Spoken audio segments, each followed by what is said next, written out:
और आरटीएस आपने ये क्वेश्चन क्यों नहीं किया जो सबसे स्टार्ट में था कि उन्होंने वीज़ा लगवाया और वीज़ा लगा नहीं, जिसमें उन्होंने बेस ये दी कि जी इनका निकाह रजिस्टर नहीं हुआ था, तो उन्होंने निकाह क्यों नहीं रजिस्टर कराया। बेसिक सी चीज़ें सबको पता होता है कि औरत का निकाह रजिस्टर होना ज़रूरी है अगर उसने अपने हस्बैंड के साथ ट्रैवल करना है या किसी कंट्री में अप्लाई करना है उसका वीज़ा का अपने हस्बैंड के बेस पे। तो ये तो सबको पता है कि वो उसका वीज़ा रिजेक्ट ही होना था। और अगर आपने एजेंट हायर किया और आप एजेंट को पैसे दे रहे हो तो एजेंट्स भी गाइड करते हैं आपको कि कौन से प्रॉपर रूट से आपका वीज़ा लगेगा। तो ये क्वेश्चन आपको करना चाहिए था, ये आपने किया ही नहीं क्वेश्चन उनसे। एक बंदा जो इतना वेल कनेक्टेड है, जिसके इतने लिंक्स हैं और आप ये चीज़ बार बार मेंशन कर रहे हैं, तो उस बंदे के लिए निकाह रजिस्टर करा के दुबई का वीज़ा लगाना वो सो कॉम्प्लिकेटेड। आरटीएस ने एक टिकटॉकर थी, उनके साथ एक इंटरव्यू किया था और इतने ज़्यादा कॉम्प्लिकेटेड क्वेश्चंस पूछे थे और इतना वो डेप्थ में गए थे कि उन्होंने धज्जियाँ उड़ा दी थी उस बेचारी की। तो आप में ये कैपेबिलिटी है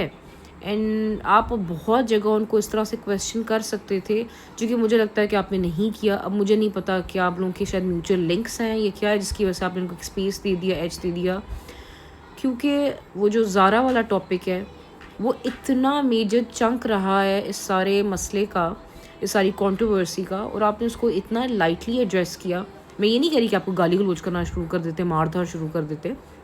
लेकिन आई गेस आप थोड़ा सा कॉम्प्लिकेट कर सकते थे उन क्वेश्चंस को, थोड़ा और डेप्थ में जा सकते थे ज़ारा वाले टॉपिक पे। क्योंकि एक आदमी का एक औरत पे चीट करना और पिक्चर्स मिलना, उस लड़की की उसके साथ बहुत इंटीमेट पिक्चर्स मिली हैं जिसके अंदर वो दोनों सेम बेडरूम में हैं, तो आपने तो उस टॉपिक को टच ही नहीं किया and you had all the information up your sleeve. तो मुझे बस वो चीज़ थोड़ी सी वियर्ड लगती है कि आई गेस इन लोगों के लिंक्स होते हैं बीच में, तो ये थोड़ा सा स्पेस देते हैं, एज देते हैं। ऑब्वियसली अवाम ने जो क्वेश्चंस पूछे होते हैं उसके मुताबिक भी क्वेश्चंस पूछते हैं और उनको ड्रैग इसलिए नहीं करते क्योंकि इनको पता होता है कि जी रजब भट्ट में आरटीएस में आई गेस कुछ म्यूचुअल्स हैं, तो वो बस एक दूसरे का मुंह रख रहे होते हैं ये लोग।